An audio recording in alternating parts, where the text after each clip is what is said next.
தேவனே, இன்று என்னை உருமாற்றும். ஜூலை மாதம் 3ஆம் தேதி.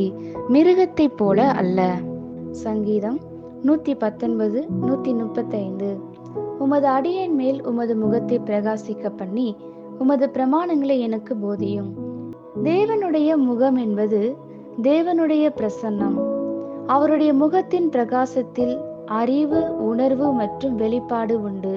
இருளில் இருந்து வெளிச்சத்தை பிரகாசிக்க சொன்ன தேவன் இயேசு கிறிஸ்துவின் முகத்தில் உள்ள தமது மகிமையின் அறிவாகிய ஒளியை தோன்ற பண்ணும் பொருட்டாக எங்கள் இருதயங்களிலே பிரகாசித்தார். வசனத்தை புரிந்து கொள்ள பரிசுத்த ஆவியானவரின் பிரசன்னம் அபரிமிதமாய் இருக்கும் வேலையை விட சிறப்பான வழி இல்லை. தேவ பிரசன்னம் என்பது தேவன் உணரத்தக்க விதத்திலும் செயல்படும் வகையிலும் பிரசன்னமாய் இருப்பது. பரிசுத்த ஆவியானவரே வசனத்தின் படைப்பாளர். தேவனுடைய பரிசுத்த மனுஷர்கள் பரிசுத்த ஆவியினால ஏவப்பட்டு பேசினார்கள். காற்றினால் இழுத்து செல்லப்பட்டு சுமக்கப்படுகிற இலையைப் போல அவர்கள் தூய ஆவியானவரால் சுமக்கப்பட்டார்கள். பரிசுத்த ஆவியானவர் ஞானத்தின் மற்றும் உணர்வின் ஆவியானவர்.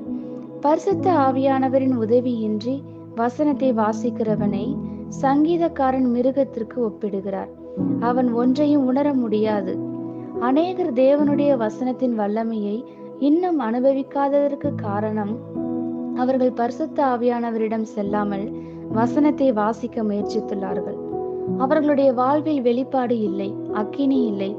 உங்கள் வேத வாசிப்பு கனியற்றதாயும் உங்களில் எந்த மாற்றத்தையும் கொண்டு வராதிருக்கிறதா? அப்படியானால் உங்களுக்கு ஆவியானவர் தேவை.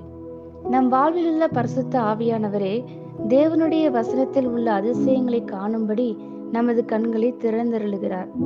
உங்களுக்கு சொந்தமான காரியத்தை நீங்கள் இனங்கண்டு அதனை சுதந்திரித்துக் கொள்ளுவீர்கள். ஒவ்வொரு முறை நீங்கள் வசனத்திடம் செல்லும் போதும் ஆவியானவரை சார்ந்து கொள்ளுங்கள். ஆமேன். இந்த வார்த்தைகளினால் நீங்கள் ஆசீர்வதிக்கப்பட்டீர்கள் என்று நாங்கள் நம்புகிறோம்.